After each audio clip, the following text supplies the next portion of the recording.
কেন ব্যবহার করেন এটা চলবে, কিন্তু অনেক ভাইকে দেখা যায় ভুল ভুল তো একদম চলবে না, এক কোনোটাই চলবে মশা হবে বিড়ি খাওয়ার মতো হয়ে যাবে।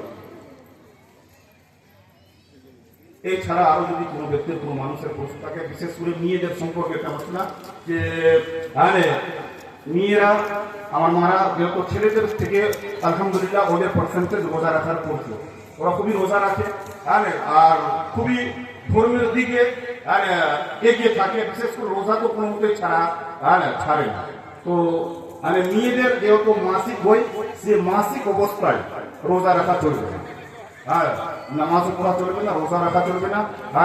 তারপরে যেটা রোজা আপনার ছুটে যাবে, 3টা হতে পারে, 5টা হতে পারে, 7টা হতে পারে, 10টা হতে পারে, লাস্ট পর্যন্ত 10টা। যদি কোনো কারণে মিস অবস্থায় মেয়েরা যদি এই রোজাগুলো রাখতে পারবে না, সেটা 11 মাসে যে কোনো দিন অর্থাৎ তার কাজা, নামাজের কাজা নেই, রোজার কাজা আছে। তো মাদের জন্য একটা মশলা যে আল্লাহ রাব্বুল ইজ্জতের তরফ থেকে একটা সিস্টেম আছে যে প্রত্যেক মহিলাদেরকে একটা সময় অনুযায়ী নির্ধারিত মিন্স হয়, সেই মিন্স অবস্থায় আপনারা রোজা রাখবেন না। রোজার পরে রমজান মাস শেষ হওয়ার পরে 11 মাস আপনার কাছে থাকবে, তার মধ্যে যে কোনোদিন আপনাকে ইচ্ছা করবে, আপনাদেরকে ইচ্ছা করবে, আপনারা ওই রোজাটার 3টা থেকে 10টা অবধি কাজা হতে পারে, ওই কাজা রেখে দিবেন। নামাজের কাজা নাই, নামাজ আপনাদের জন্য মাফ। রোজা অবশ্যই 11 মাসের মধ্যে যে কোনোদিন কাজা করতে হবে। আল্লাহ রাব্বুল ইজ্জতের দরবারে দোয়া, আল্লাহ রাব্বুল ইজ্জত আমাদেরকে শরীয়ত হিসাবে জীবন যাপন করার তৌফিক দান করুক। সকলে বলেন আমিন।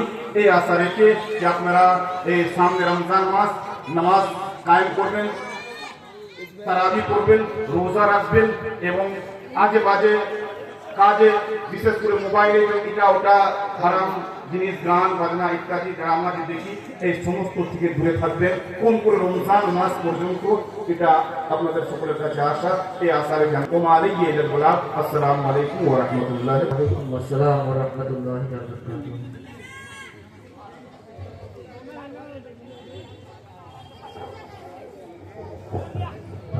ব্রাদার ইসলাম